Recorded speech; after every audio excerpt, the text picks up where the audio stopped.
It's only right that Lee Corso's final appearance on ESPN College GameDay is in Columbus, Ohio.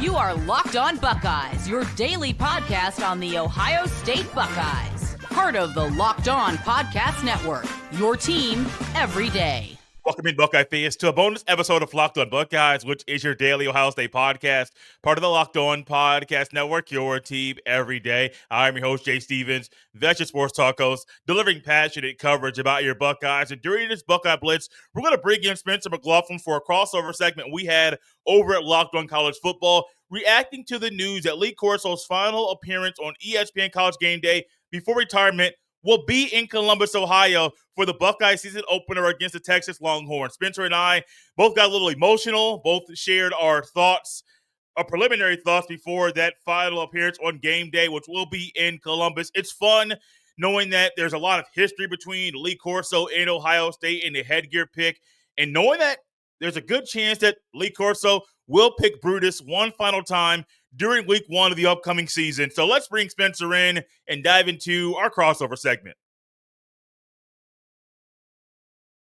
We've got a game day destination for week one, and it's Columbus, Ohio. Jay Stevens, Locked On Buckeyes, is here. Texas, Ohio State, the semifinal rematch that, look, it couldn't have possibly been overhyped on paper or circled by more people until it was added, or it got the added boost of this will be Lee Corso's final college game day. Jay, I'm going to need an emotional snow day, week one of college football, when I wake up and watch that show, and it will be the last I've watched that show since I was 5 years old, and I have rarely missed a show, and it will be the last time that Lee Corso is a part of it. We might talk about the game in this segment, depends on how sentimental we get. But my first reaction when I saw that Texas Ohio State is game day for week one, no surprise, certainly. It's one of the biggest non-conference games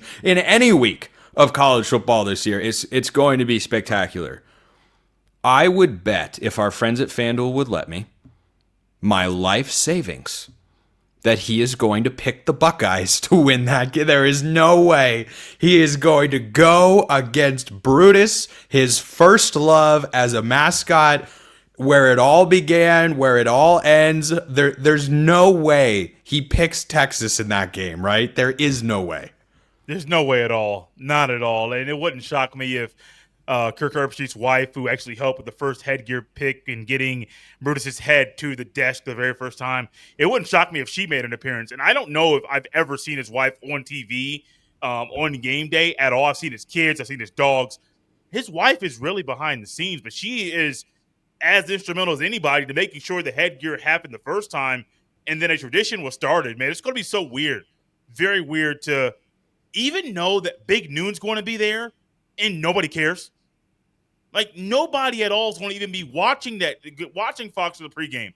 It's ESPN, 9 to 12 Eastern, riding into that kickoff of that game. Yeah, you're going to flip to Fox once game day goes off the air, but everybody cares about Lee Corso. It's one of those weird things that I said on today's episode, on Wednesday's episode of Locked On Buckeyes. There are a lot of guys in sports where you know that they are an analyst. There are a lot of kids right now inside the NBA. They hear about Shaq being a player. They didn't watch him play. They might even think Kenny Smith was only an analyst, not that he has two NBA championships. Well, with Lee Corso, when I first started watching Game Day, I had no idea he used to be a coach. None whatsoever. I said, oh, you're on TV talking about sports and you're entertaining me. Great, that's all I care about. Then I start digging and going to the Wikipedia. You coached at Indiana? You were a coach for how long? You did what? You did what at this?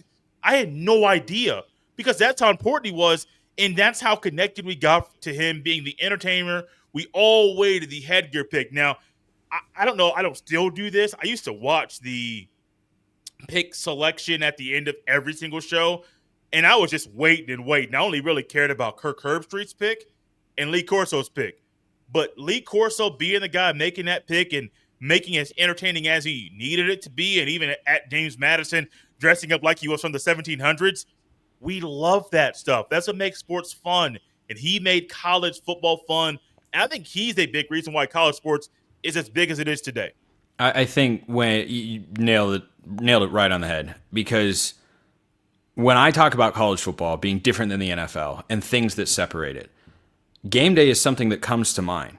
Yeah. What's the game? There's no game day equivalent in the NFL. Turn on NFL pregame shows. It's 5 guys in a studio. Hey, they know what they're talking about. They're, knowledgeable about the game. It's solid discussion.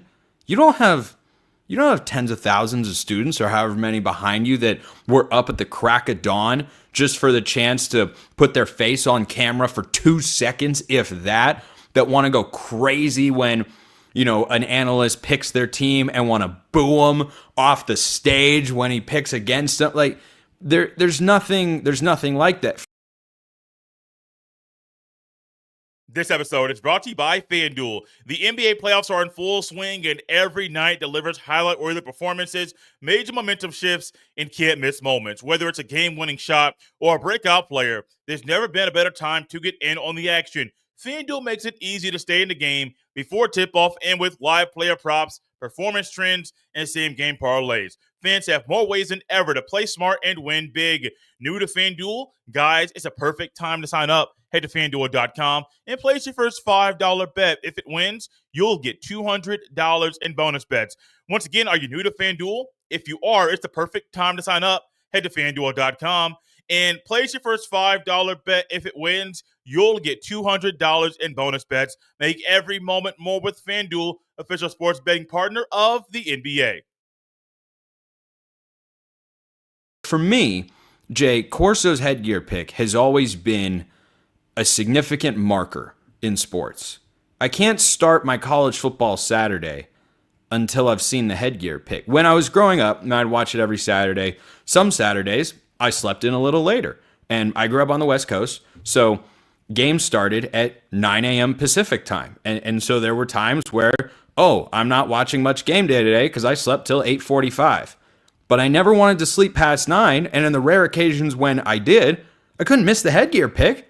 I had to see it. Like, this is something that everyone talks about, and it is an entertainment thing. I think Corso, this is not an exact quote, but he said, we're entertainers and football is just a vessel. Football is just a way for us to do that. And I think it is important to have those figures in sports. The late Bill Walton was this for college basketball. Dick Vitale is that for college basketball. And Lee Corso is that guy for college football more than anybody else. And I know a lot of people like Pat McAfee. I'm not his biggest fan.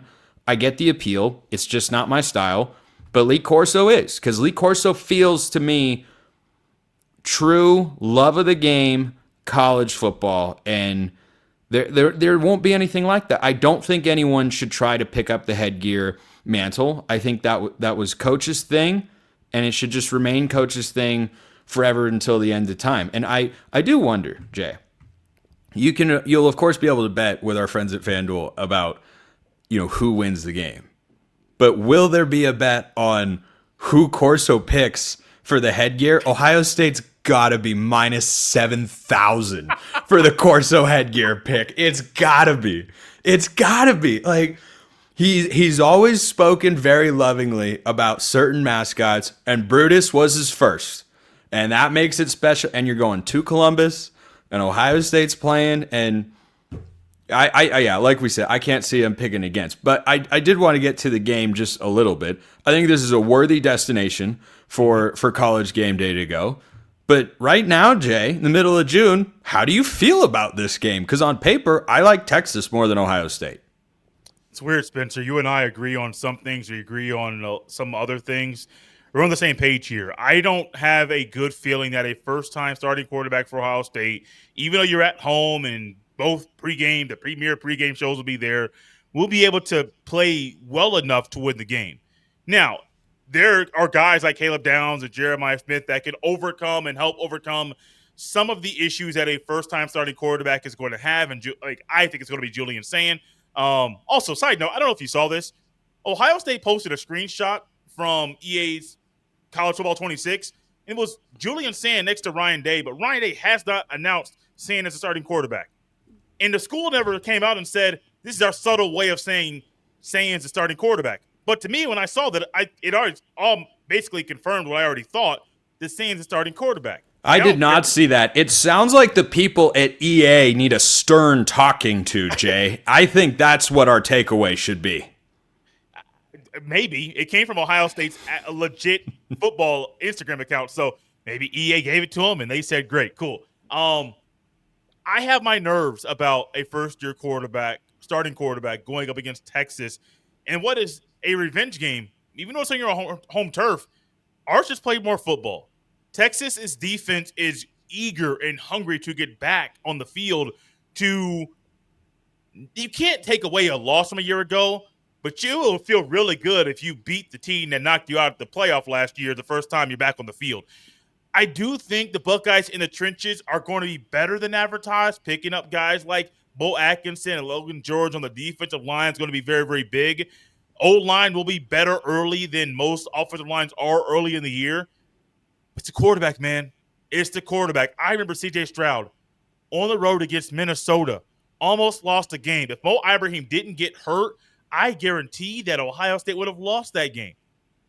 Now, it's a little bit different. You're at home, but I still got my nerves about a first-time starting quarterback going up against that Texas team, who is probably, to me, going to be a top 3 team in the country when the first AP poll comes out. Just a little bit nervous about it right now. My thoughts can change in the preseason, but I don't think they're going to. Jay Stevens, Locked On Buckeyes, great as always. Our thoughts will never change on the greatness of Lee Corso or the fact that he is going to pick Brutus, and it will start the way it ended. It will be wonderfully poetic, and Coach can go enjoy his retirement full time. Appreciate everybody listening. I will see you next time, and until then, hope you all have a wonderful rest of your day.